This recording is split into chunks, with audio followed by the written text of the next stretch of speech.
50,000 pesos from the city for a collaborative research project.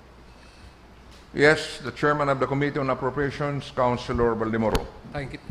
Thank you, Mr. Chair. Mr. Chair, may I move for a resolution authorizing the city mayor to enter into, negotiate, and sign the memorandum of funding with Naga City Science High School in relation to the funding support of 50,000 pesos from the city government for the collaborative research project entitled Accessibility for Visually Impaired Filipinos, a Tagalog printed text to Braille converter with interactive English translation. I so move, Mr. Chair. Any second? Second. Any objection? Is that an objection?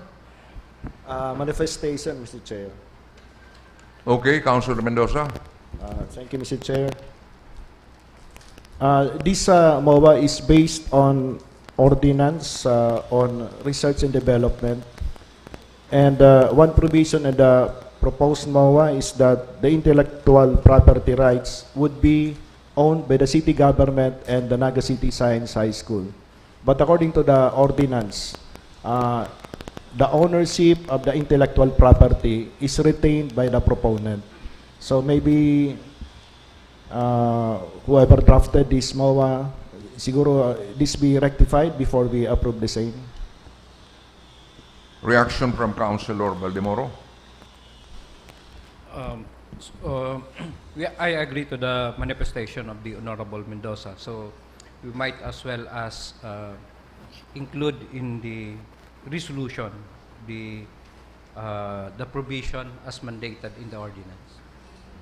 So there will be an amendment Yes, Mr. to Chair. your original motion. Yes, Mr. Chair. So may I move to pass a resolution authorizing the city mayor with the provision of the ordinance pertaining to the granting of a funding support. Any second? Second. Any objection? There being none, the motion is approved. The letter dated November 24, 2025, Honorable City Mayor, requesting for authority to enter into, negotiate, and sign the deed of donation and other pertinent documents with the Philippine Charity Sweepstakes Office in relation to the donation of 2 units patient transport vehicle. PCSO? Councilor Baldemoro? Thank you, Mr. Chair. I understand that the PCSO will donate to us 2 units patient transport vehicle or ambulance. So may I move, Mr. Chair, for passage of a resolution authorizing the city mayor to enter into, negotiate, and sign the deed of donation and other pertinent documents with Philippine Charity Sweepstakes Office in relation to the donation of 2 units of patient transport vehicle. I so move, Mr. Chair. Any second? Second. Any objection? There being none, the motion is approved. Mr. Chair. I believe we have the representative coming from the City Mayor's office, Madam Shig Borromeo.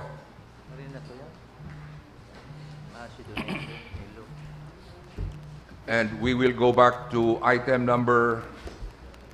Before that, Mr. Chair, could we pass a resolution thanking the Philippine Charity Sweepstakes Office? Okay, so we will also pass a motion.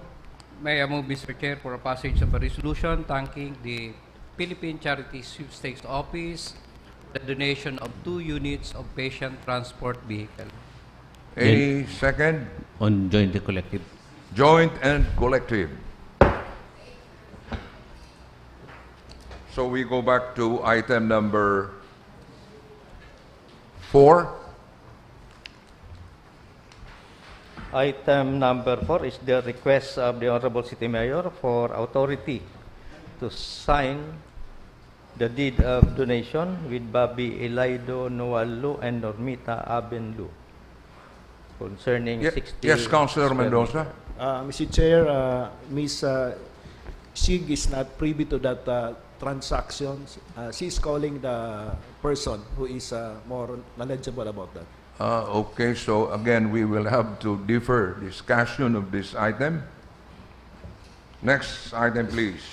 Unfinished business, the letter dated November 20, 2025, inviting in today's regular session the city legal officer to provide an update on the demand of the heirs of Jose Jimenez for the immediate return of portions of the City Hall compound and Civic Center, which was referred to him for comments. Where is the city legal officer?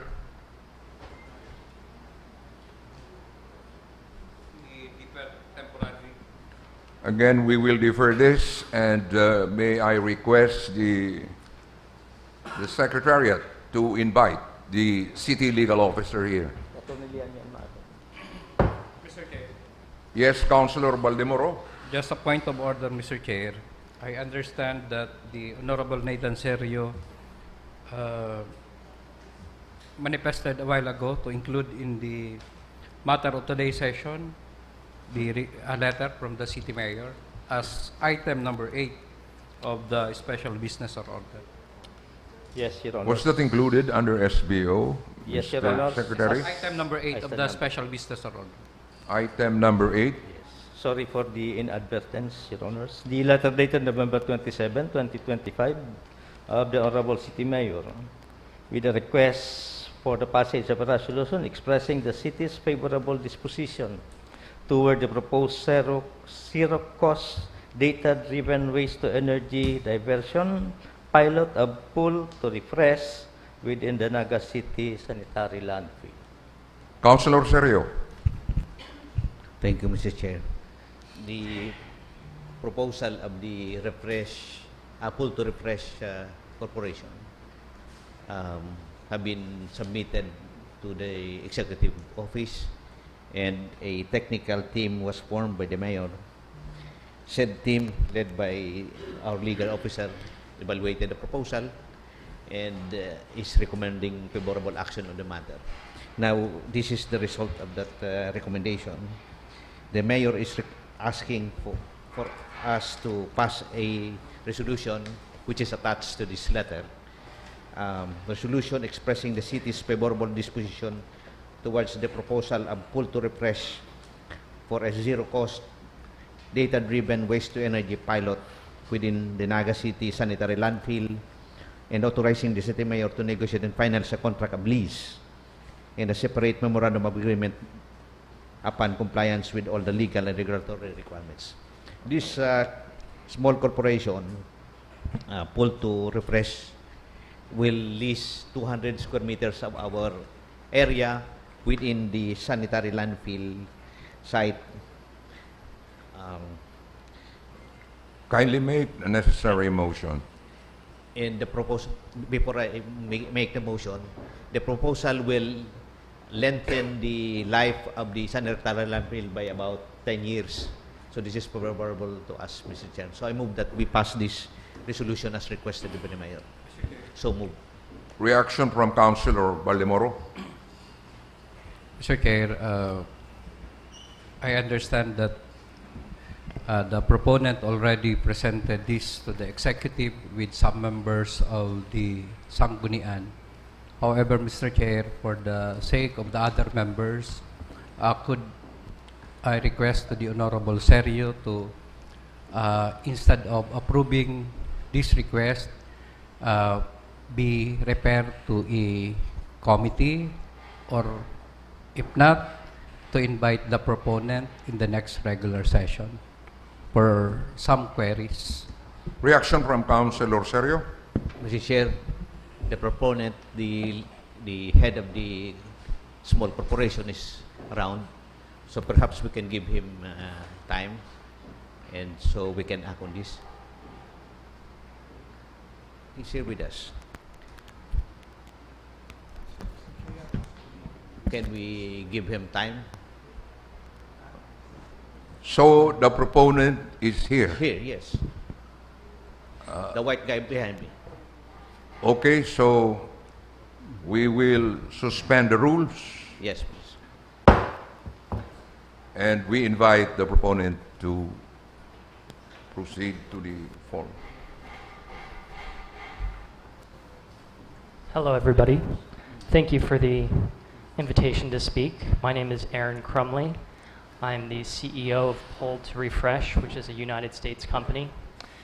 And the Philippines has invited waste to energy companies that can be 100% foreign owned to come to the Philippines to solve the enormous garbage, problem that you see across the Philippines. And so what we offer to the city, distinct from other waste to energy projects, is that we have a modular system.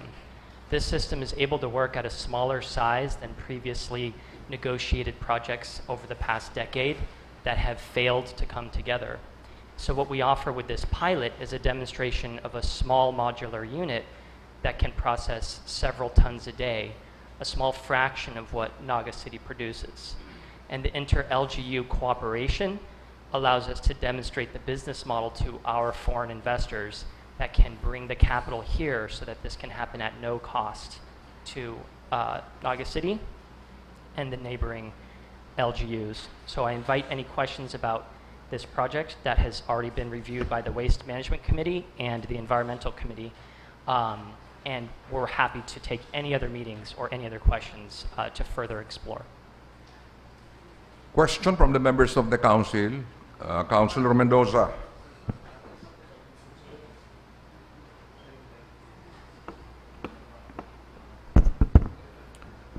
Thank you, Mr. Chair. My query is, number one, how many tons of waste? Is that mixed or segregated waste? Just explain it. How many tons would you require per day? So the initial pilot is only going to be 3 tons per day. And this is not segregated waste. This is mixed municipal waste. So that's everything that gets thrown in your garbage can in your kitchen. And that is what our system is designed to be able to process and turn into energy. So this could be 3 tons. It could eventually be the full 160 tons for Naga. Of course, that would be under future procurement. But this is an educational opportunity to explore if that is something we want to do in the future in collaboration. Given those waste, how much would be the residual waste? Second question. And third, how big is the power to be generated from that waste? Okay, so we expect that we could make half of a megawatt from the from the waste that Naga produces every day. So that half of a megawatt could be added to the grid, and the Department of Energy has provisions on how to add renewable energy to the grid. So this is a much longer term eventuality. The pilot is really just to show that right now we can take 3 tons, turn it into a fuel that's useful for making energy.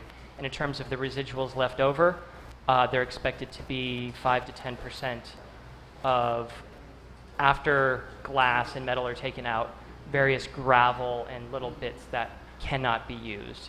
So you could imagine a future where the landfill that you have right now could actually last forever because you put so little in there, most of it becomes energy. Yes, follow-up question from Councilor Mendoza. Usually, waste-to-energy projects are PPP. So, may I inquire if this is a PPP project with the city government? So it's described as a non-PPP because there's no concession and there's no shared risk. What we're offering is to build the equipment ourselves, pay for the equipment ourselves, and operate it ourselves.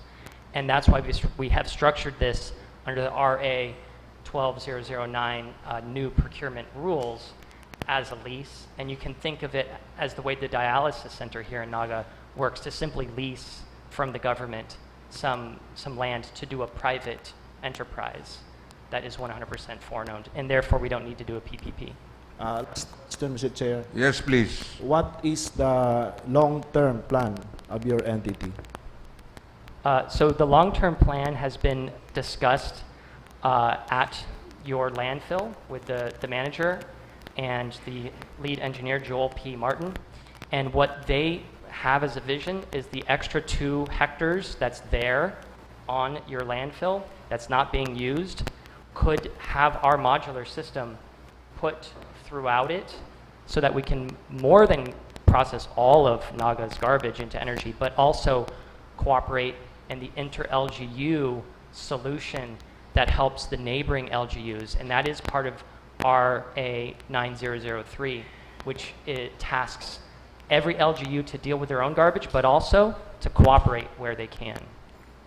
Okay, Councilor Gail Abunal Gomez.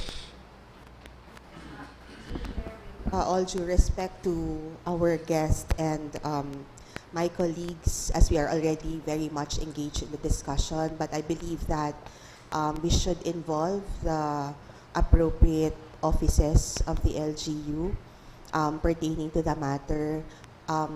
Needless to say that the committee chair on environment is not present today. So may I therefore refer this matter, Mr. Chair, so that we can properly dispose of this, refer this to the committee, Mr. Chair. What is your proposal? To refer this matter, Mr. Chair, to the Committee on Environment. We will refer this matter to the Committee on Environment. Yes, Mr. Chair. Can I share that that meeting has already occurred? We had a meeting already. Mr. Chair, we Reaction have from Councilor Nathan Serio.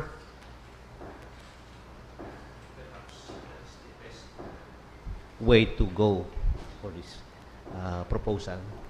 And while the proponent had several or many meetings with the executive offices, the Sangguniang has its own processes. So I agree with Councilor Gale that we refer this first to the committee, Sangguniang Committee on Environment. Can I ask And who that's where led by? the proponent can make presentations and the other members can ask. We don't have much time today, Mr. Chair. We started late, behind by 1 hour or so. Okay, Councilor Baldemoro. I agree to the proposal of the Honorable Gomez, Mr. Chair, and also request to the proponent a presentation during the committee hearing, and also his proposal, and also to invite the involved offices, particularly the SWMO. Thank you, Mr. Chair. So we will be referring this to the Committee on Environment. Mr. Chair, Yes, Councilor Mendoza. with the permission of the proponent, may I request that it be jointly with the Committee on Infrastructure, since this may be a PPP project which would require a different procedure. So joint, Joint.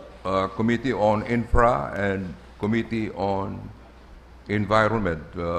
For the information of the proponent, we had dealt with several waste-to-energy projects a long time ago.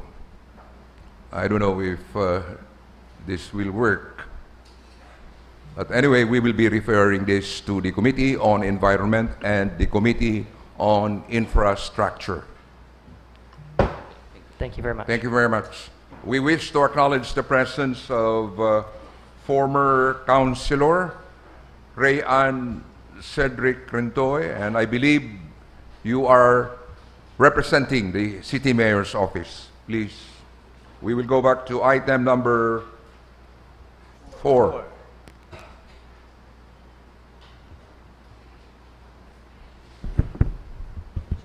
Yes, former Councilor Rayan. Good morning, Your Honors.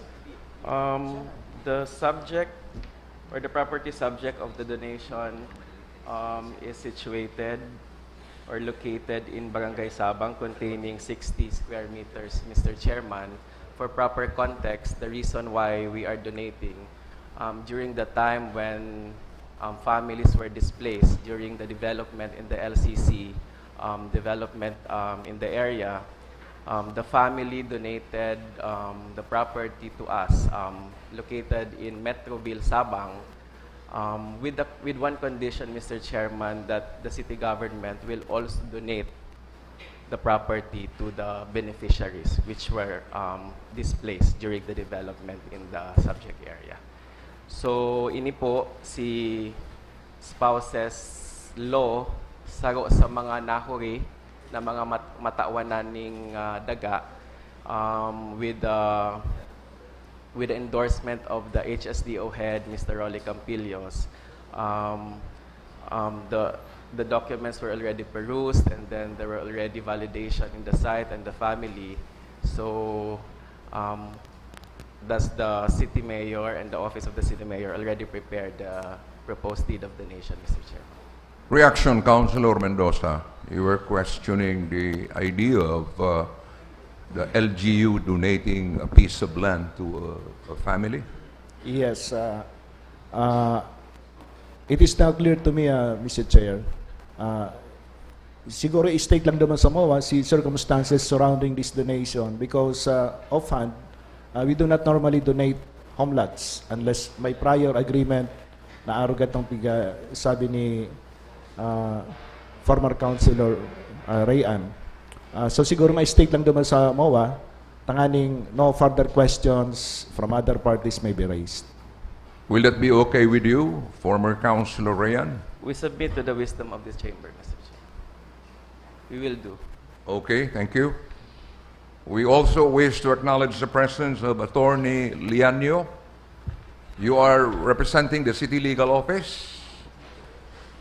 So we will go back to item number 1 of the unfinished business.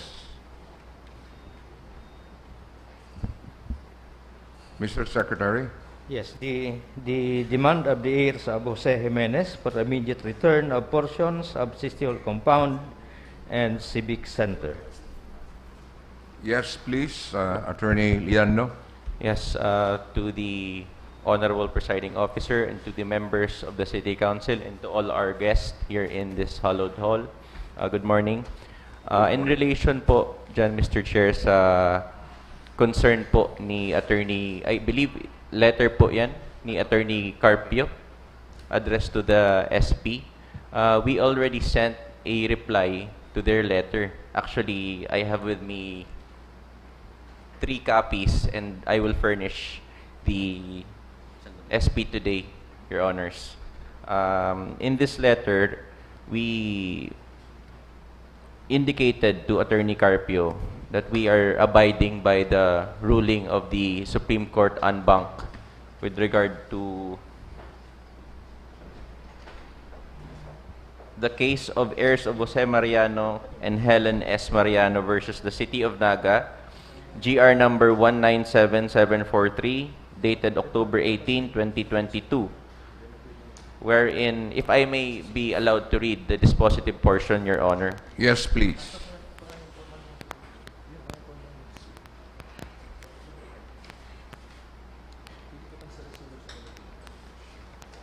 The dispositive portion, Your Honor, in relation to the concern of Attorney Carpio,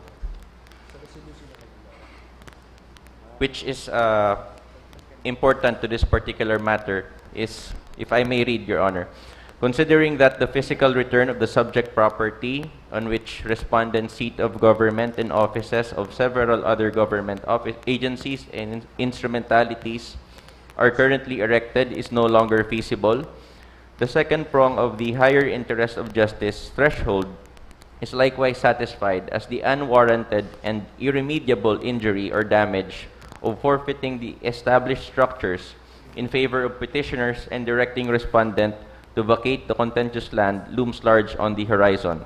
The court further emphasized, Your Honor, that there can be no quibbling that here there was taking when a respondent endowed with the power of eminent domain occupied petitioner's land in 1954, which it then used as a government center.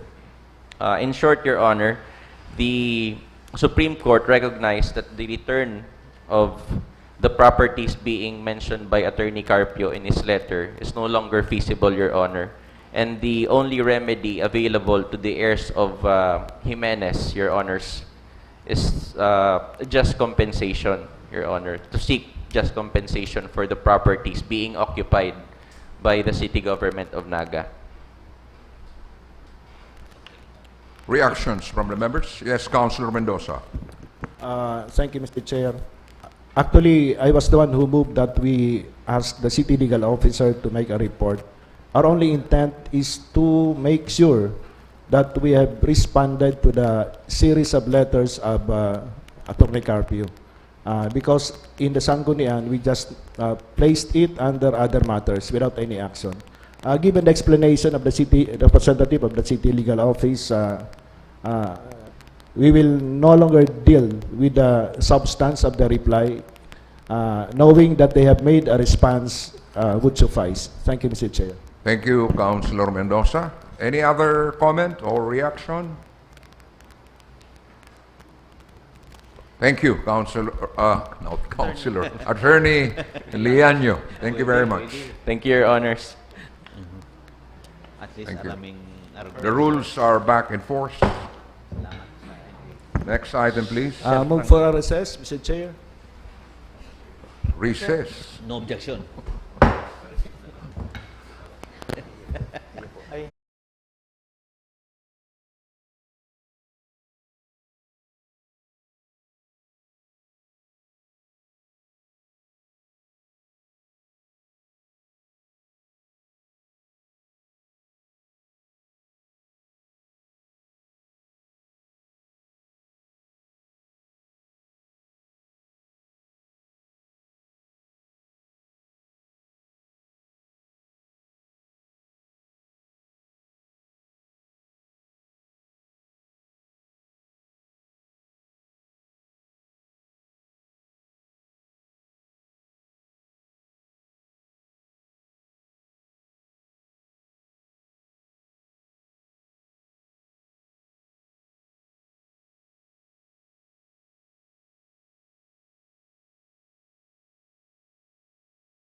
On the second barangay ordinance, entitled Barangay ID Ordinance of Sabang, the committee resolved to recommend to the plenary the passage of a resolution declaring valid the said barangay ordinance. I so move, Mr. Chairman.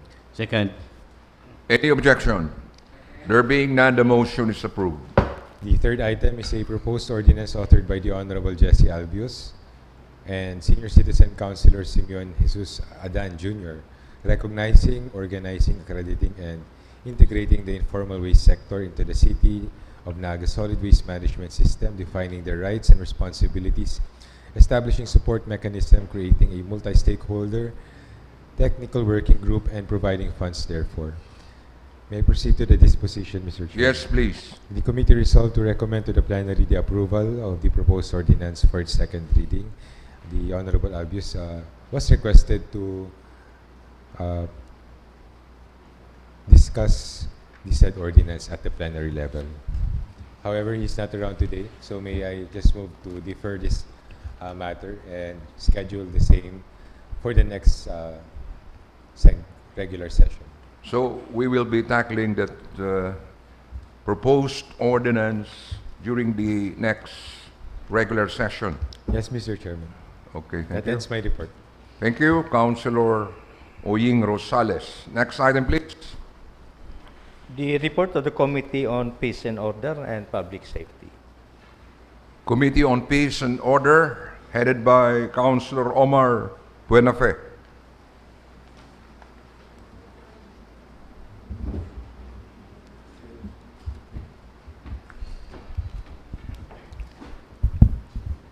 Mr. Chair, I request acknowledgement of the committee report of the Committee on Peace and Order and Public Safety. Your report is duly acknowledged. The Committee on Peace and Order and Public Safety conducted its committee hearing on November 18, 2025, and there was no quorum. Again, no quorum. May I request, Mr. Chair, that this body be converted to the Committee of the Whole for this reporting, Mr. Chair. Again, we are convening ourselves into the Committee of the Whole.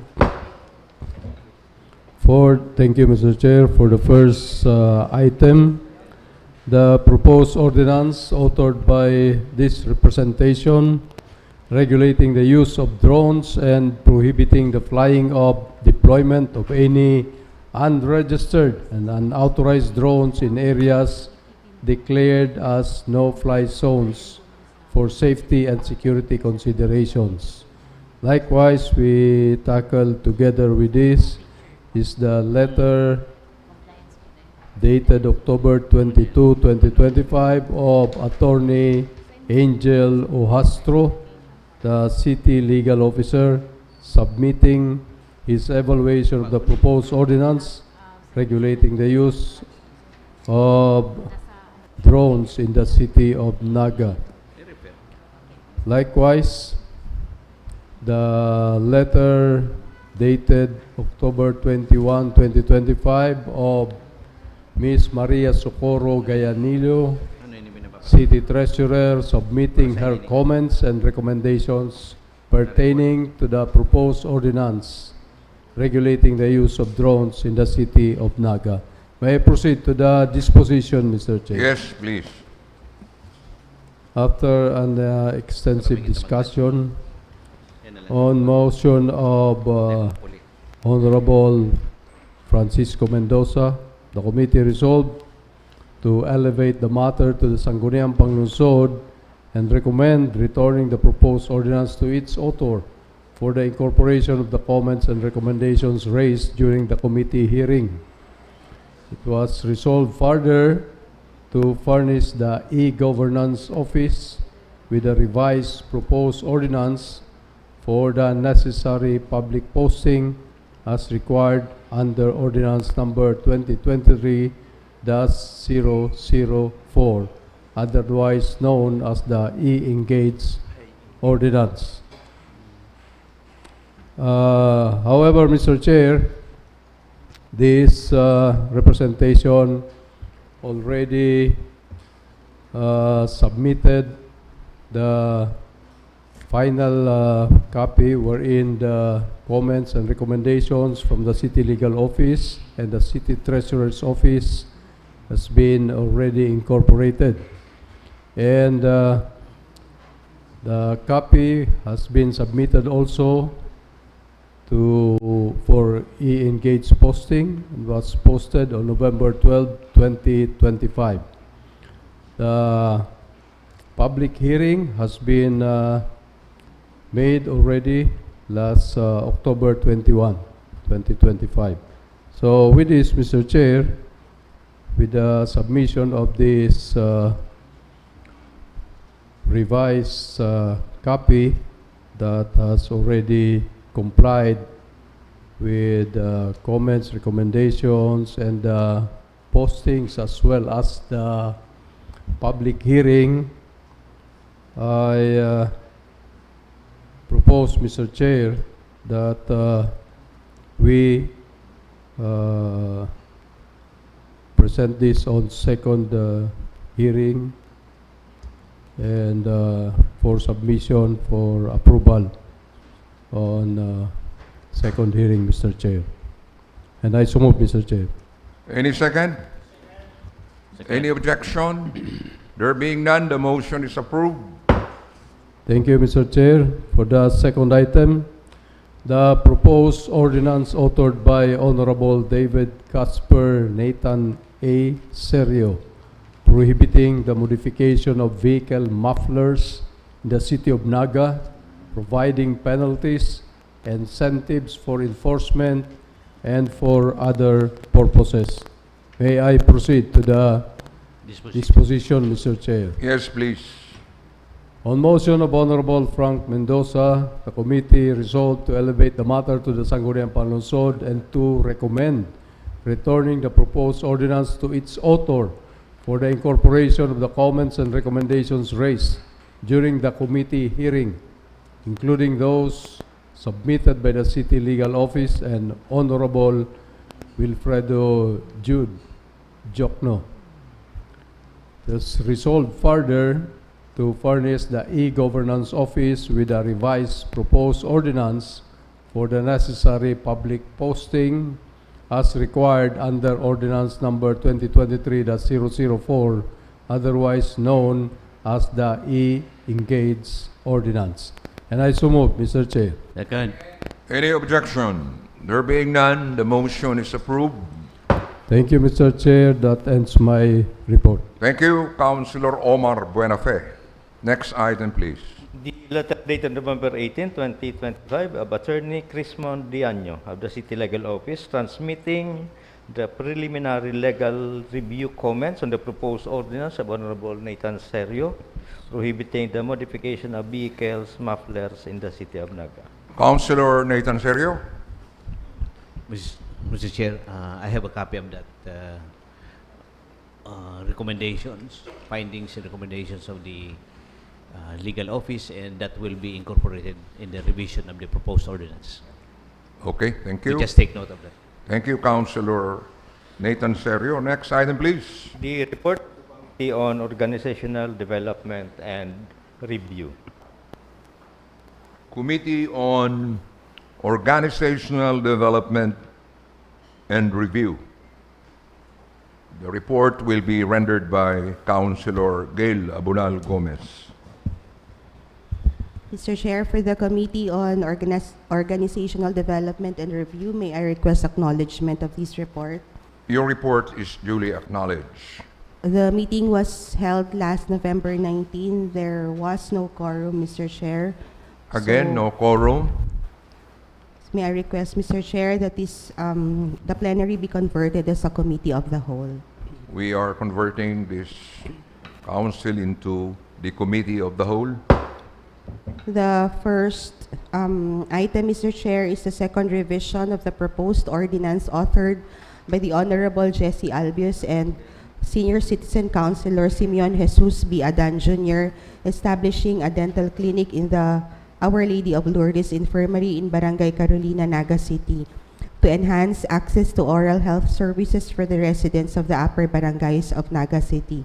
Together with that, is also the second revision of the proposed ordinance of the same matter, Mr. Chair, but this time for the Naga City General Hospital. May I go to the disposition, Mr. Chair? Yes, please. On motion of the Honorable Francisco M. Mendoza, the committee resolved to elevate the matter to the Sangguniang Panlungsod and to recommend returning the proposed ordinance to its author for the necessary revisions incorporating the comments and recommendations raised during the committee hearing. So move, Mr. Chair. Any second? Any second? Any objection? There being none, the motion is approved. Resolved further to request the City Health Office to submit to the Sangguniang Panlungsod a detailed accomplishment report of all 4 dentists, including their work schedules, patients served, and barangay visits for the past 3 months for review. So move, Mr. Chair. Any second? Any objection? There being none, the motion is approved. The third item, Mr. Chair, is the proposed ordinance by this representation creating permanent positions for various departments and offices in the city government of Naga. May I go to the disposition, Mr. Chair? Yes, please. On motion of the Honorable Francisco M. Mendoza, as amended by the Honorable Elmer S. Baldemoro, the committee resolved to elevate the matter to the Sangguniang Panlungsod and to recommend the passage on second reading of the proposed ordinance creating permanent positions for various departments and offices of the city government of Naga, subject to the following conditions. First is the submission of the list of long-serving casual personnel of the city government of Naga, the submission of the revised proposed ordinance incorporating the recommendations raised during the committee hearing and the comments received from the iEngage publication, and third is the inclusion of a transitory provision stating that the positions shall be created and funded as personal services margins become available and shall be subject to the passage of a corresponding appropriation ordinance. Mr. Chair, as to the first condition, a list of the long-serving casual personnel was already provided. And as to the second condition, I inquired from the iGovernance office if there have been comments from their posting. According to Ms. Army Gunay, Mr. Chair, there are no comments received. And as to the third condition, Mr. Chair, the recommended transitory provision is already in the revised ordinance. So, may I request, Mr. Chair, that this proposed ordinance be presented to the body? Yes, please. This will undergo second reading. Yes, Mr. Chair. The ordinance is titled, An Ordinance Creating Permanent Positions for Various Departments and Offices in the City Government of Naga.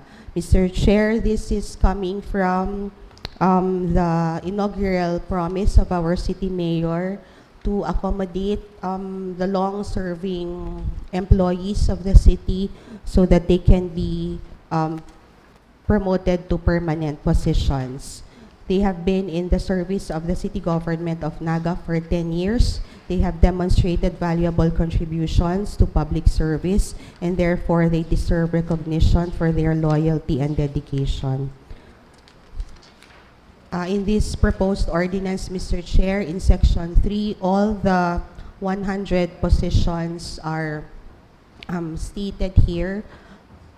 We have positions for the Bicol Central Station, City Accounting Office, City Agricultural Office, City Civil Registry Office, City Engineers Office, the CENRO, ASEPIO, the City Health Office 2, City Mayor's Office, City Planning and Development Office, the CSWDO, City Treasurer's Office, the City Vet Office, CSWDO for the School for Early Education, for the Emergency Medical Services, General Services Office, ITPO, Lingkod Barangay Office, MEPO, Metropeso, NCGH, OCA, specifically for the Building Maintenance and Energy Efficiency, Office or BIMECO, City Parks and Recreational Facilities Management Office, also for OLI, for PSO, for the Raul Rocco Library, and for SWAMO. Section 4, Mr. Chair, includes the qualifications, duties, and responsibilities of each of the positions created. I will not go over this extensively, Reactions from Mr. the Chair. members of the council? Mr. Chair, may I just point out to a very important provision? What is that? This is the coterminous incumbent condition. So the title of this specific section is coterminous positions and tenure provisions. May I read this, Mr. Chair? In line with the ongoing organizational structure and staffing program of the City Government of Naga, all positions created under this ordinance are hereby declared as coterminous with their respective incumbents, meaning coterminous, Mr. Chair, with a specific employee. This position shall remain effective only for the duration of the tenure of the current occupant and shall be deemed automatically abolished upon the expiration of such tenure or when the position becomes vacant without need of further legislative action. Personnel appointed to coterminous positions shall enjoy security of tenure during their incumbency, subject to existing civil service laws, rules, and regulations. No new appointment shall be made to fill such positions unless otherwise authorized by a subsequent ordinance. There is a transitory provision, Mr. Chair, stating that the positions created under this ordinance shall be established and funded only upon the availability of personnel services appropriations and funding margins. Implementation and filling of such positions shall be subject to the passage of a corresponding appropriation ordinance, which will provide the necessary funds for their compensation and related benefits. No appointment or hiring for these coterminous positions shall be made unless the required appropriation has been duly approved by the Sangguniang. By the way, Councilor Gail Abunal Gomez, did you consult the Civil Service Commission regarding these proposals? Yes, in fact, Mr. Chair, the provision for the coterminous incumbent has been recommended by someone from the Civil Service Commission, Mr. Chair. So the Civil Service Commission is giving the go signal for this Yes, proposal? Mr. Chair, in effect. Okay. Comments? Councilor Baldemoro. Thank you. Thank you, thank you, Mr. Chair. Mr. Chair, may I request a copy of the requested list of contractual, casual employees? I didn't see the copy. May I direct the Secretariat to provide all members with copies of the list of casual employees in the City Government of Naga? For all Sangguniang members. Sangguniang. Okay.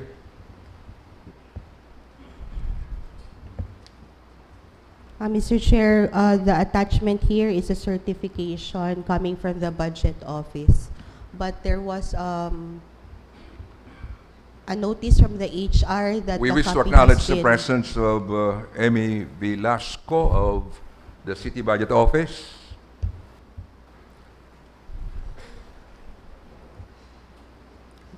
Mr. So, Chair. are there other comments from the members of the council regarding the proposed ordinance?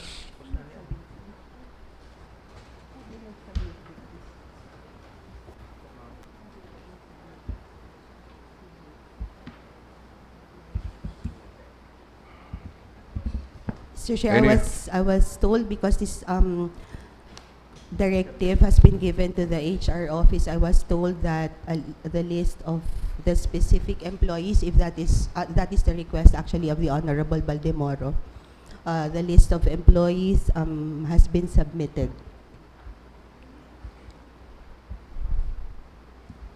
Okay, I think we have the representative coming from the HR.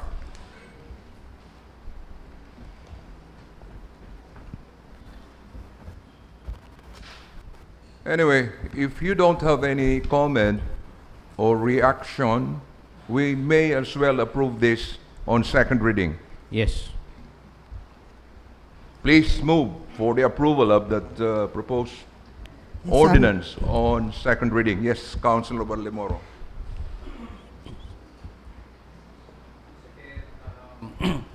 The list of casual employees is a condition on the approval in the committee level.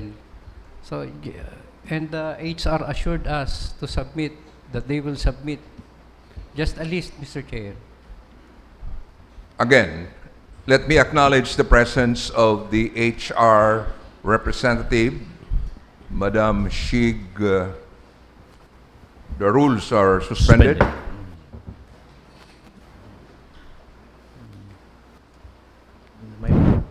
Marayna aga po sa Indogabos.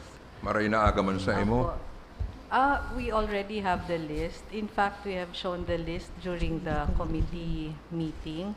But this is a continuous process because until now, in fact, during the committee meeting, we had only around 100 people in the list. As of yesterday, we already counted 183. So this is a continuous process wherein we still need to review the list, and even some of the employees have been submitting to us service records showing to us that they have been with us for more than 10 years already. By the way, But- how many casual employees are there in the city government of Naga?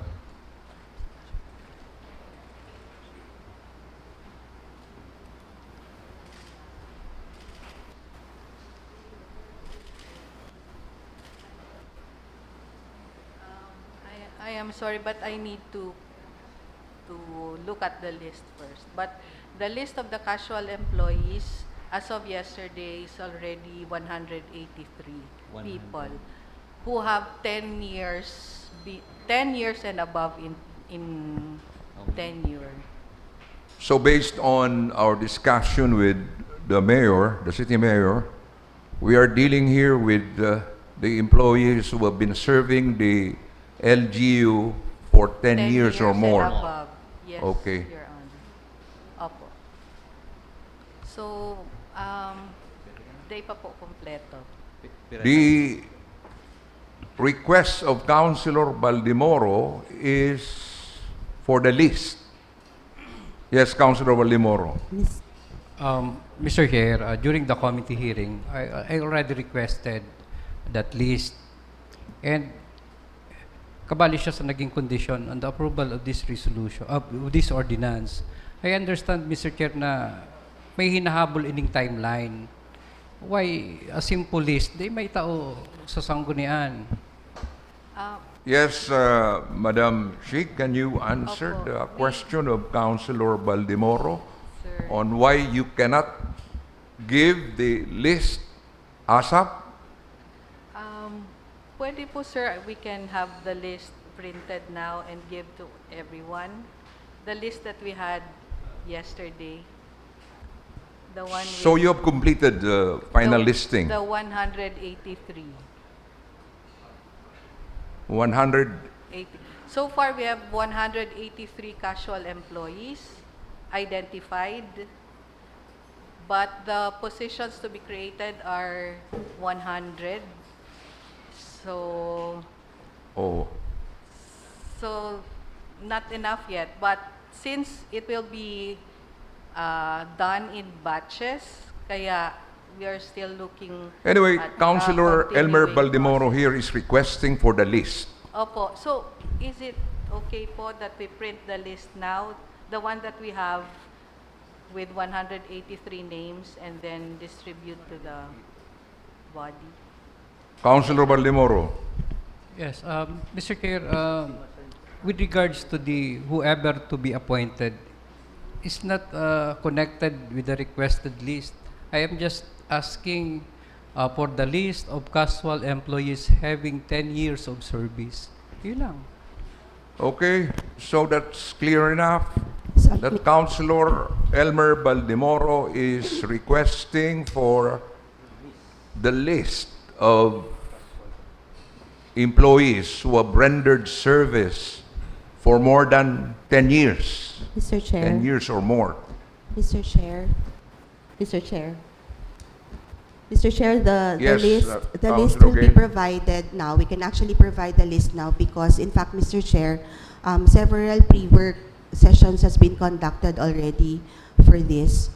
Mr. Chair, the point of the ordinance is creating the positions. I know that the list is important, but I also would like to assure the body that even as we have the list specifying the names of the employees, all these employees will have to go through the process, the usual process. So this is not like a mix and match process, Mr. Chair.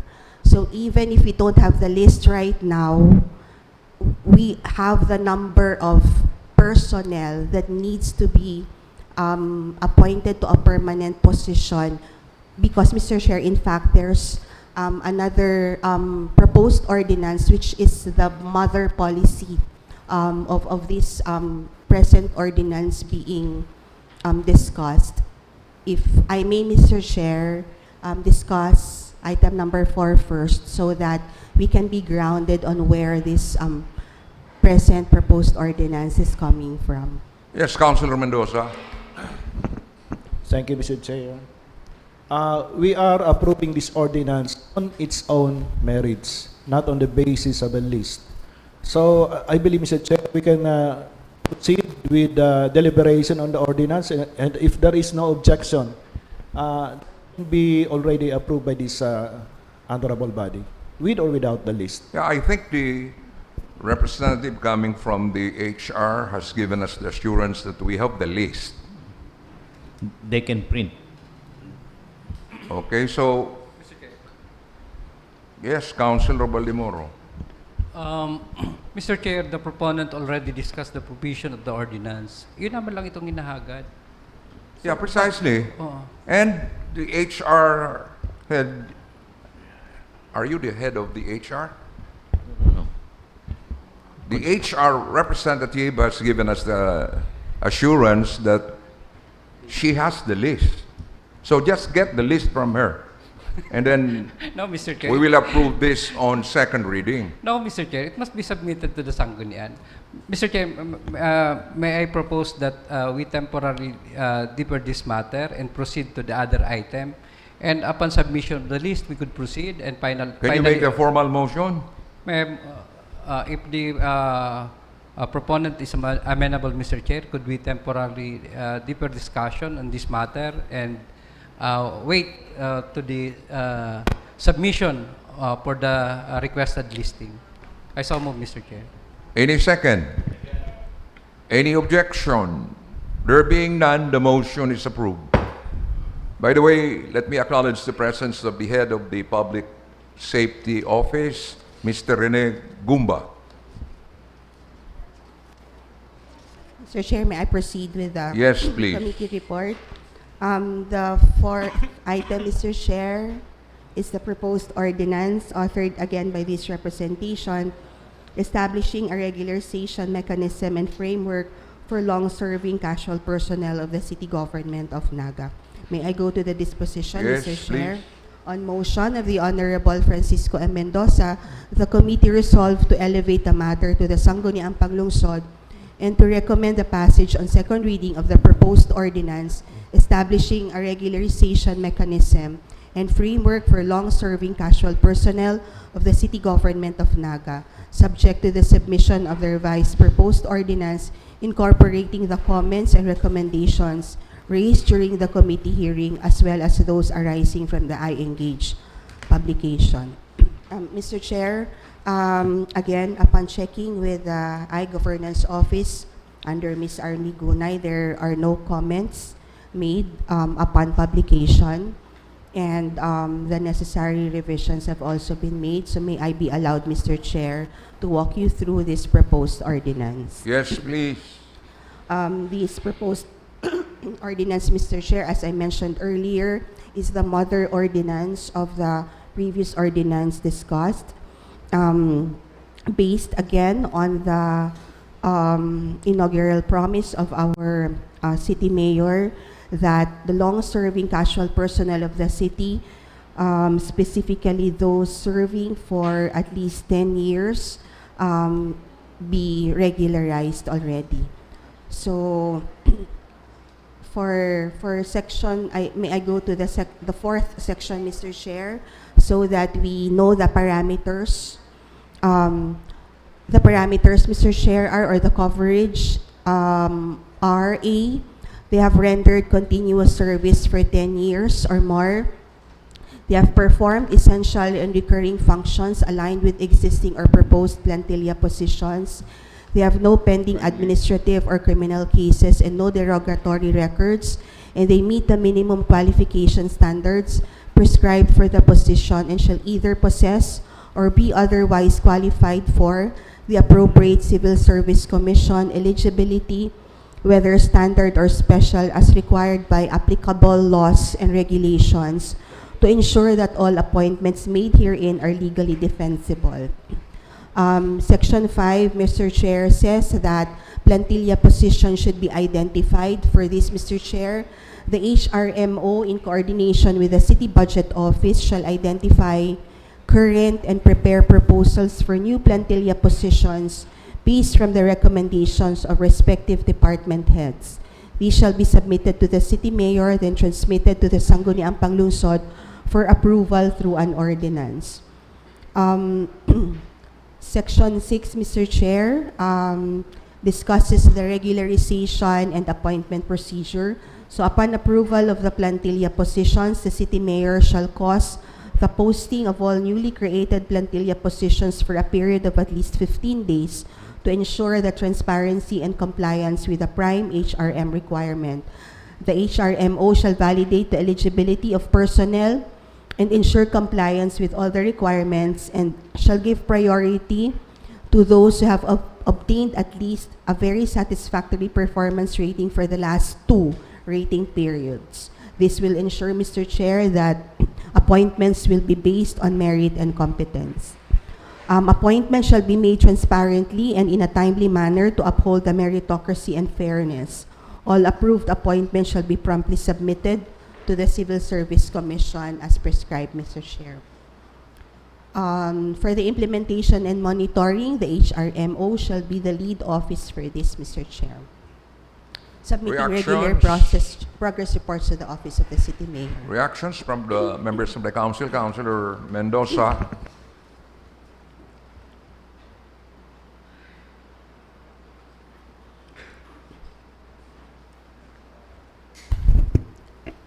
Thank you, Mr. Chair. May I request that the title be flashed on the screen? With the indulgence of the proponent, may I propose that we add the word qualified in the title to read as follows: an ordinance establishing a regularization mechanism and framework for qualified long-serving casual personnel, etc. Reaction from the principal proponent. Yes, Mr. Chair. Yes, Mr. Chair. I'm amending. So that will be the new title of the proposed ordinance. Any other reaction or comment?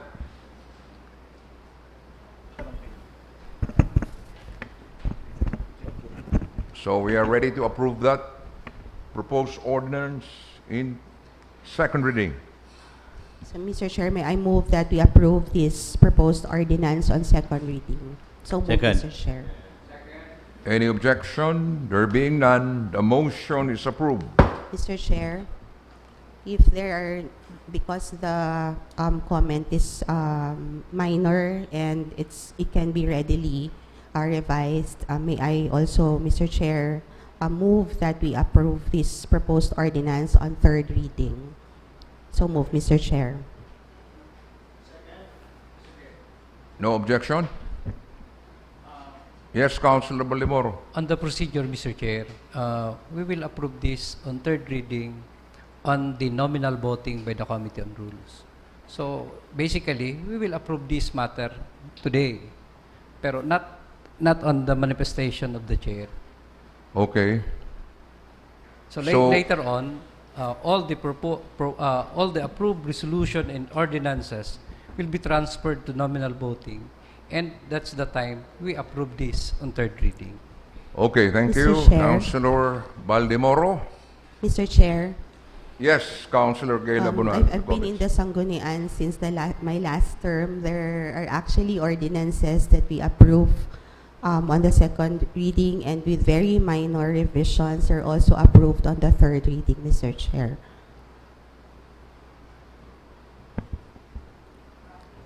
What is in the rule, Mr. Secretary? Committee on Rules. Because in previous sessions, we approved ordinances on second reading, and then the third reading will be done the following session. This will be the first time that you will be coming up with a proposed ordinance approved on second reading, and you are now telling us to approve it on third and final reading. I'm just basing, Mr. Chair, my manifestation on some previous practices, Mr. Chair. So if I am mistaken, then So we may as well approve this during the next regular session for the third and final reading of that proposed ordinance, okay? And where is the HR head? Yes, Councilor Nathan? Mr. Chair, baka igwang urgency na desisyonan iningon yan. In fact, sa meeting ta early this morning with the city mayor, this is one of the matters discussed. Dahil man yan i-discuss sa tuya kung bakong importante. So, are you saying that we will approve this on third and final reading now? Minor man sa naso ko niyan. Anyway, there was this explanation coming from Councilor Baldemoro that, yes, Councilor Baldemoro. I-impart ko lang sa proponent that this will be approved today in third reading, but not on your motion after the approval of the second reading. You also made motion to approve this on third reading. The third reading will be done by the chairman of the Committee on Rules. So basically, today we will approve this ordinance on third reading. But later. But later on, Later, before okay. the adjournment of our session. then I stand corrected, Mr. Chair. Okay, so that's clear enough. And how about the list? No listing yet? Councilor Baldemoro.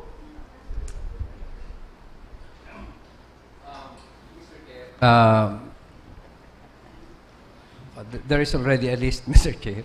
So the proponent may make the final motion. Okay, please. Given the condition, Mr. Chair, may I now move for the passage of the proposed ordinance Title. creating permanent positions for various departments and offices in the city government of Naga. So move, On Mr. Chair. second On reading. second reading, Mr. Chair. Any second? Yan. Any objection? There being none, the motion is approved. Mr. Chair, may I request that the same treatment as in the previous proposed ordinance be provided for this proposed ordinance, Mr. Chair, How's that given the again? urgency of the matter. How's that again? May I also request, Mr. Chair, that the same treatment we give on the proposed ordinance or the previous proposed ordinance on the regularization mechanism be given same treatment, Mr. Chair, for this particular proposed ordinance. Okay. So, Mr. Chair, if this has been approved on second reading, may also request that in the nominal voting, this be approved on the third reading, Mr. Chair. Okay. Thank you, Mr. Chair. Thank you, Councilor Gail Abunal Gomez. Next item, please. The report of the Committee on Environment and Energy. Committee on Environment.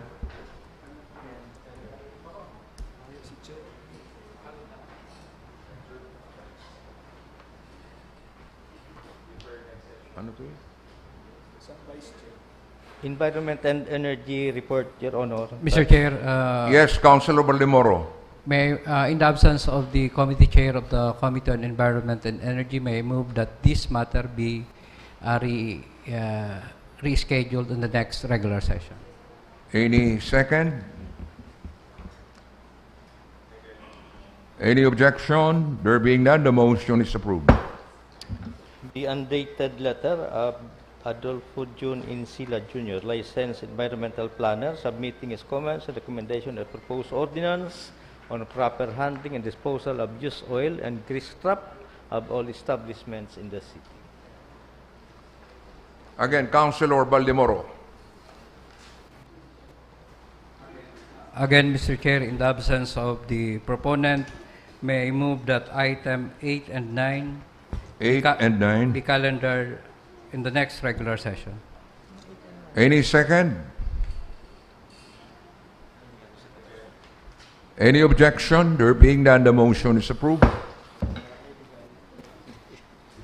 The letter dated September 17, 2025, Engineer Rolly Campillos of SSDO endorsing the memorandum of agreement between the city and Leonila Hernandez and Leonil Hernandez, authorized under Resolution Number 25-425 on financial assistance granted to families affected by the ongoing road widening projects in the city.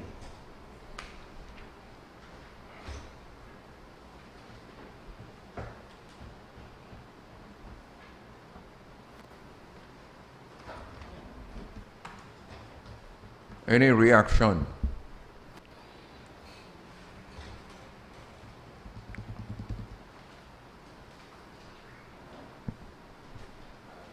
Yes, Councilor Rosales. The city mayor is just requesting for the ratification of the memorandum of agreement in relation to the road widening activities being done at Sitio Salungiki in Barangay Cararay. So I move, Mr. Chair. Okay, please make the final motion. I move for the passage of the resolution ratifying the said memorandum of agreement. Any second? Any objection? There being none, the motion is approved. The email dated November 18, 2025 from Mr. Willie Prilles of the City Planning providing a graphical presentation on the 2026 AIP as requested. That's item number 15. 15. Yes, sir.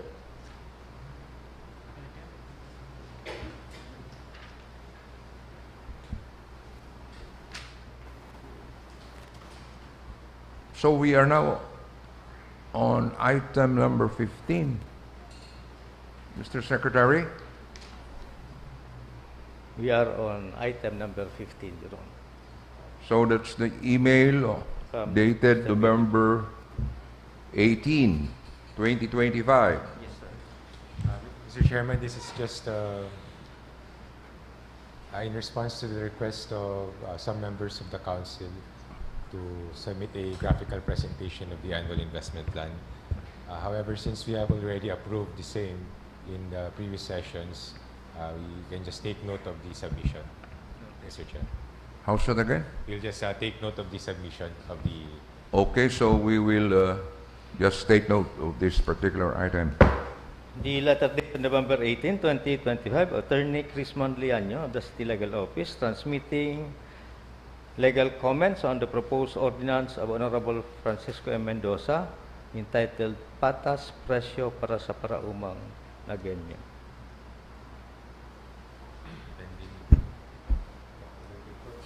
Councilor Mendoza. May I request that that matter be referred to the Committee on Agriculture? Committee on Agriculture. Agriculture. So this matter is referred to the Committee on Agriculture. The proposed ordinance of Honorable Francisco M. Mendoza and Senior Citizen Councilor Corazon Milano establishing the Muslim Affairs Unit under the Lingkod Barangay Office of the City Government.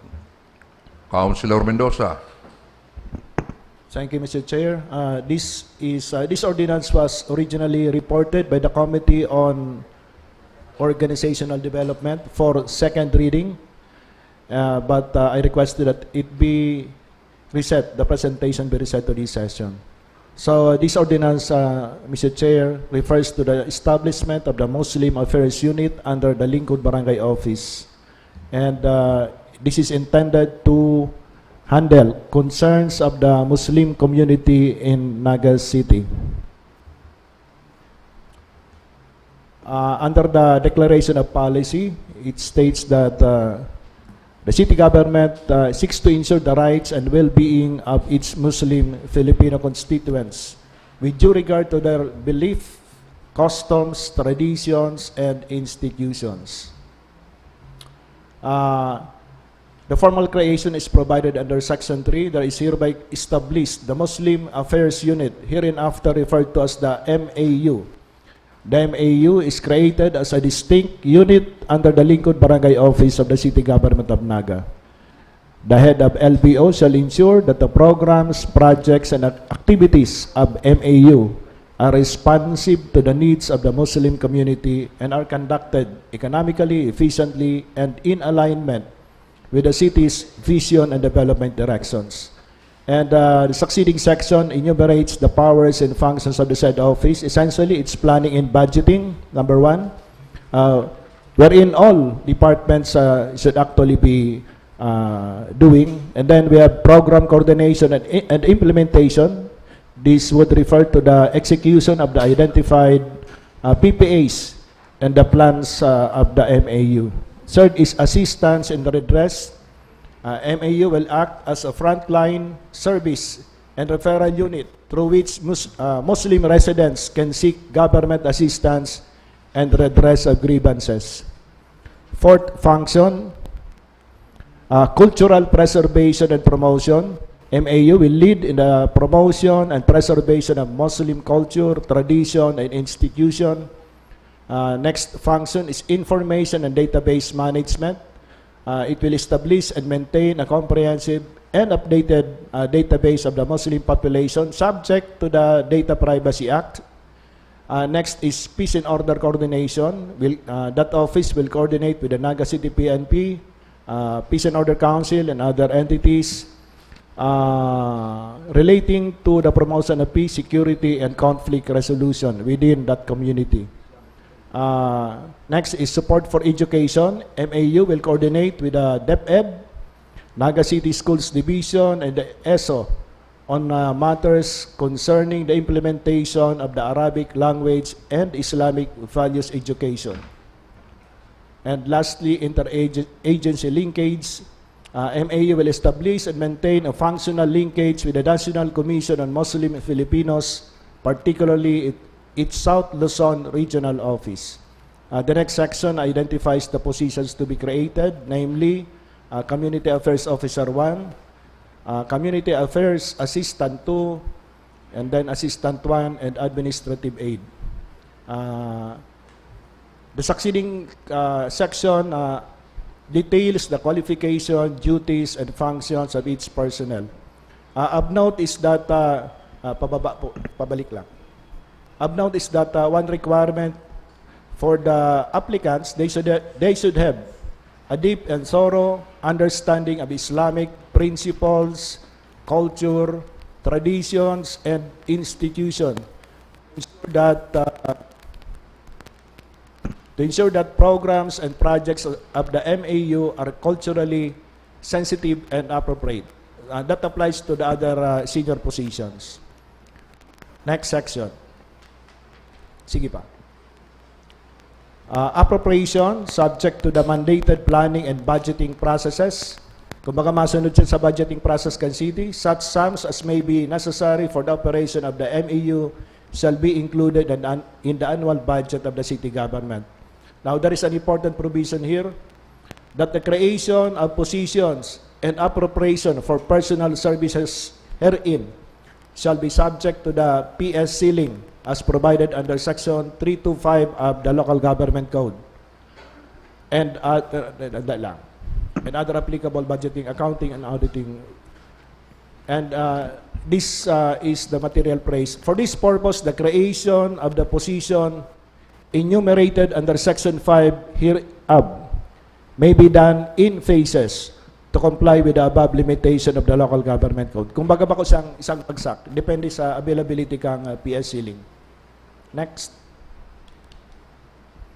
And there is also a transitory provision which states that pending approval of the updated organizational structure and staffing pattern of the city government, iko kitang pig-engage and DAP to assist us in the updating of the OSSP.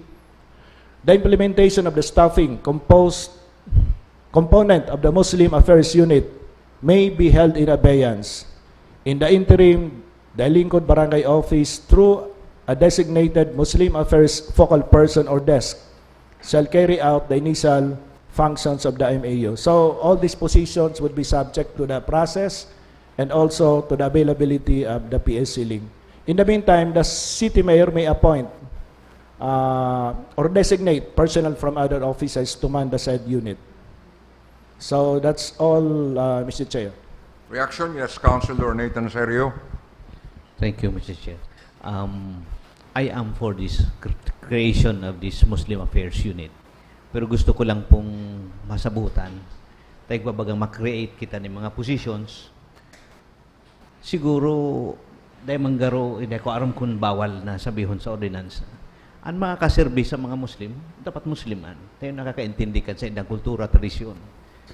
Kaya, hindi ko aram kung kayo po sabihon dyan sa qualifications. Yes, Councilor Mendoza. Minimum qualification, and civil service provides the minimum qualifications that we have, but we have added another condition that the applicant for the top position, Community Affairs 1, shall have a deep and thorough understanding of Islamic principles, culture, traditions, and institutions.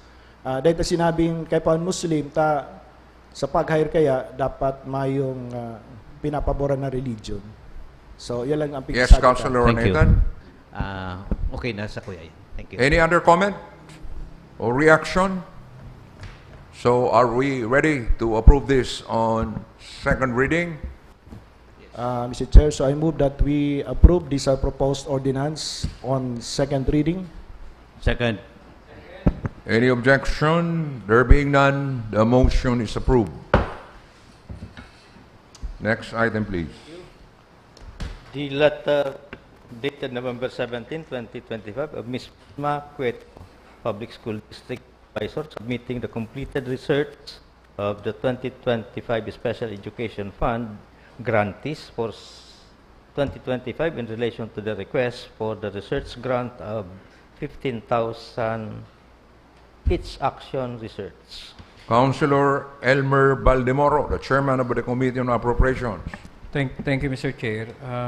This matter, Mr. Chair, was already taken up in the committee, and I understand that there is an allocation from the office of the ESO.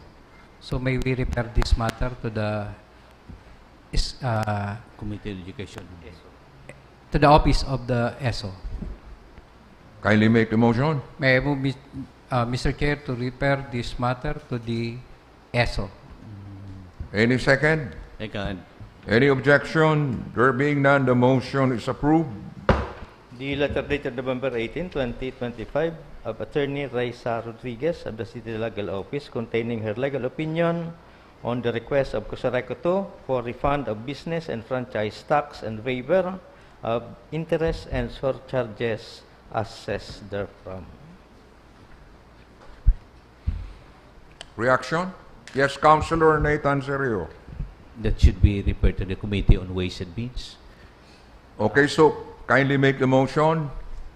May move that this matter be referred to the Committee on Ways and Means. Kabali ata ni duman sa agenda. So this will be referred to the Committee on Ways and Means. Yes. The letter dated November 19, 2025 of Mr. Wilfredo Frillas Jr. of the City PDO submitting the data turnover agreement entered into by and between the city and the Philippine Statistics Office for ratification. Ratification. Councilor Mendoza. Mr. Chair, while it has been a practice that previously authorized agreements are ratified, but in reality, we do not need to ratify. So, the better option with this request, Mr. Chair, is to return it to the sender with the information that ratification is not needed unless the authority granted is defective. If it is not defective, there is no need to ratify. Okay, so we will be sending communication to Mr. Willie Prilles. Yes, Mr. Chair. Okay, thank you. The letter dated November 15, 2025 of Ms. Raquel Tan, sublessor of Duplex 8, doors A and B, Panganiban Drive. Consideration of the proposed ordinance increasing the rental on sublease PNR property along Panganiban Drive. Yes, Councilor Nathan Serio. May I move that that matter be referred to the Committee on Ways and Means? Okay, so any second? Second. The motion is approved. This will be referred to the Committee on Ways and Means. Next item, The please. report of the Committee on Appropriations. Report of the Committee on Appropriations, headed by Councilor Elmer Baldemoro. Thank you, Mr. Chair. Mr. Chair, may I request the acknowledgement of the committee report of the Committee on Appropriation. Your report is duly acknowledged. There is no quorum, Mr. Chair. Again, so there is no quorum. may I request for the conversion of the plenary as Committee of the Whole. I therefore convert this assembly into the Committee of the Whole. There were 3 items, Mr. Chair. Item number 1, first endorsement dated November 12, 2025 from the City Budget Office, forwarding the 2026 annual budget of Barangay Pacol, Naga City for calendar year January 1 to December 31, 2026 as embodied under Barangay Appropriation Ordinance number 2025-02 involving the amount of 24,398,682 pesos for review. May I go directly to the disposition, Mr. Chair? Yes, please.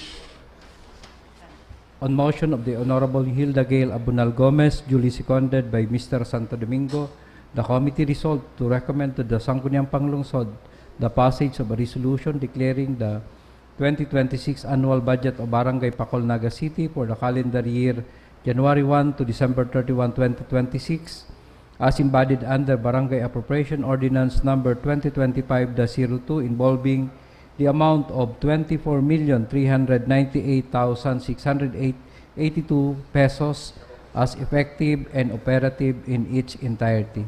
I so move, Mr. Chair. Any second? Any objection? There being none, the motion is approved. Item number 2, the endorsement from the City Budget Office for the 2025 supplemental budget of Barangay Dinaga involving the amount of 1,188,633 pesos and 35 centavos for review. On the disposition, Mr. Chair, Please. on motion of the Honorable Hilda Gail Abunal Gomez, duly seconded by Mr. Santo Domingo, the committee resolved to recommend to the Sangguniang Panlungsod the passage of a resolution declaring the 2025 supplemental budget of Barangay Dinaga, Naga City for the calendar year January 1 to December 31, 2025 as embodied under Barangay Appropriation Ordinance number 2025-002 involving the amount of 1,188,063 pesos and 35 centavos as effective and operative in its entirety. I so move, Mr. Chair. Second. Any second? Second. Any objection? There being none, the motion is approved. Last item, endorsement from the City Budget Office forwarding the 2026 annual budget of Barangay Dinaga for the calendar year 2026 as embodied under Barangay Appropriation Ordinance number 2025-001 involving the amount of 4,101,900 pesos for review. May go directly to the disposition, Mr. Chair. Yes, please. On motion of the Honorable Hilda Gail Abunal Gomez, duly seconded by Mr. Santo Domingo, the committee resolved to recommend to the Sangguniang Panlungsod the passage of a resolution declaring the 2026 annual budget of Barangay Dinaga, Naga City for the calendar year January 1 to December 31, 2026 as embodied under Barangay Appropriation Ordinance number 2025-001 involving the amount of 4,101,900 pesos as effective and operative in its entirety. I so move, Mr. Chair. Any second? Second. Any objection? There being none, the motion is approved. That ends my report, Mr. Chair. Thank you, Councilor Elmer Baldemoro. Next item, please. New business, the letter dated November 17, 2025 from the Naselgeya President requesting approval for the conduct of their fundraising activity, Christmas Parapol activity in December. Committee on Social Welfare. The endorsement dated November 18, 2025 from the Acting City Budget Officer forwarding the annual budget of the Sangguniang Committee Kabataan of on Calawag. Appropriations. Also the annual budget of Sangguniang Kabataan of Barangay Liboton. Committee on Appropriations. The undated letter of Lyrene Guevara, Association President of Velia Seasonal Vendors and Workers. Committee Association. on Market Affairs. The undated letter of Lisaline Lorce, seasonal vendor requesting permit to vend along Prieto Street. Committee on Market Affairs. The endorsement dated November 18 from the Acting City Budget Officer forwarding the annual budget of Barangay Mabur. Committee on The Appropriations. letter dated November 13, 2025, Ms. Susan Culiano of DepEd-Naga endorsing the joint resolution of various organizations in DepEd-Naga City requesting Committee on for increase. Appropriations. The letter dated November 14, 2025, punong Barangay Malana of Abella, submitting Barangay Ordinance number 2025. Committee on Laws and Ordinances. The letter dated November 18, 2025, of Mr. John Roy Galvez, Special Science Teacher 1, Kamhay, respectfully requesting for recommendation. Committee on Education. The endorsement. Yes, Councilor Baldemoro. Mr. Chair, could I request reconsideration for this matter and with the indulgence of the Committee on Rules be transferred to item number 9 of the SBO. This is just a request for accommodation. SBO.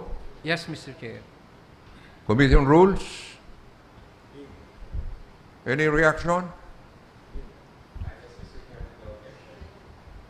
Okay, so we will transfer this item number 9 to the SBO. Yes, Mr. Chair. So may I move, Mr. Chair, on joint and collective motion, the resolution commending the student, researchers, and faculty members of Camarines Sur National High School. I so move, Mr. Chair. Joint collective. Joint and collective. The endorsement from the Acting Budget Officer forwarding the annual budget of Barangay Dayangdan. Committee on Appropriations. The resolution number 2025-045 of Sangguniang Barangay of Igualdad requesting the grant of additional 50 units of budget. Committee on Transport.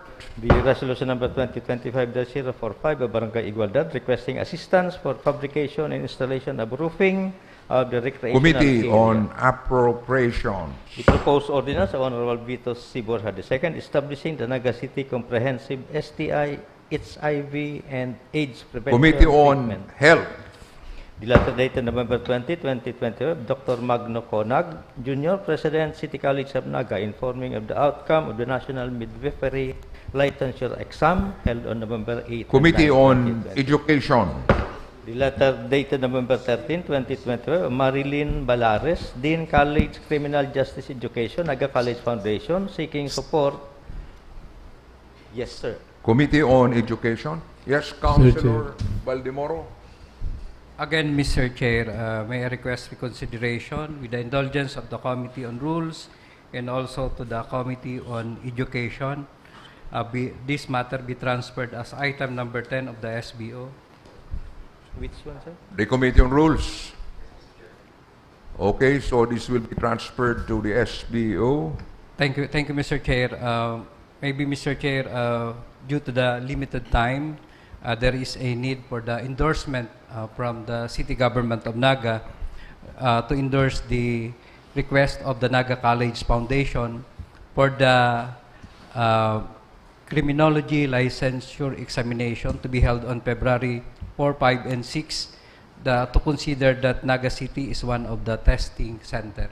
So may I move, Mr. Chair, for passage of a resolution endorsing the request of the request of the Naga College Foundation to the Professional Regulation Commission to include Naga City as an additional testing center in the Bicol region for the next criminology licensure examination on February 4, 5, and 6, 2026. Any second? Joint and collective? Joint and collective motion, Mr. Chair. Next item, please. The email dated November 10, 2025 of retired Judge Suliman Santos pertaining to the recommendation for the improvement of the Naga Land Conservation Committee on Culture and the Arts. Letter dated November 20, 2025, Mr. Ramon Florendo of MEPO submitting the request. Committee of on vendors. Market Affairs. The proposed ordinance, authored by Honorable Borja, further amending ordinance number 2008-114 by changing the designated place for vending firecrackers in the city. Committee on Market Affairs and Committee on Public Safety. The endorsement dated November 24, 20 from the budget in the annual budget of Sangguniang Kabataan. Committee on Panlungsod. Appropriations. Other matters, the letter dated November 19, 2025, Engineer Edmer Flores, Urban Transport Mobility Coordinator, requesting for nomination of 2 members of the Sangguniang to serve as official representatives of the Infrastructure Planning Group. Noted. The letter dated November 30, 2025, Attorney Angel Ohastro, addressed to Police Colonel Gilbert Fariñas of the Naga City Police Office, furnished the Sangguniang Panlungsod containing the review of Noted. KKK. The email dated November 19, 2025, Attorney Rema Eriguagas Borgios, Butuan City Councilor, seeking assistance for the benchmarking activity in Naga City on December 4 and 5. Noted. The letter dated November 24, 2025, Attorney Angel Ohastro of the City Legal Office, addressed to the Honorable City Mayor, copy furnished the Sangguniang, containing the review and evaluation of the draft Memorandum of Understanding with Coalition for Bicol Development Noted. Incorporated. Yes, Mr. Chair, Councilor Mendoza. we have not yet disposed one item under SBO, the request of the City Mayor for authority on the donation to the Lu couple. With that, Mr. Chair, may I move that we grant the requested authority to the City Mayor with the provision we add in the authority a statement that this authority is being granted in recognition of a previous agreement between the city government and the Liberty Commercial Center Incorporated, wherein the property donated by LCC to the city government in Barangay Sabang be subdivided and donated to the displaced residents of the same barangay, of which the herein spouses law belong. So moved, Mr. Chair. Second. Any objection? There being none, the motion is approved. Nominal vote. Councilor Rosales. Mr. Chairman, I move that all ordinances approved on second reading earlier in this session now be approved on third and final reading. Any second? Second. And that will include the Muslim Affairs proposed ordinance. Okay? No objection? None. There being none, the motion is approved. Adjournment. Motion to adjourn, Mr. Chairman.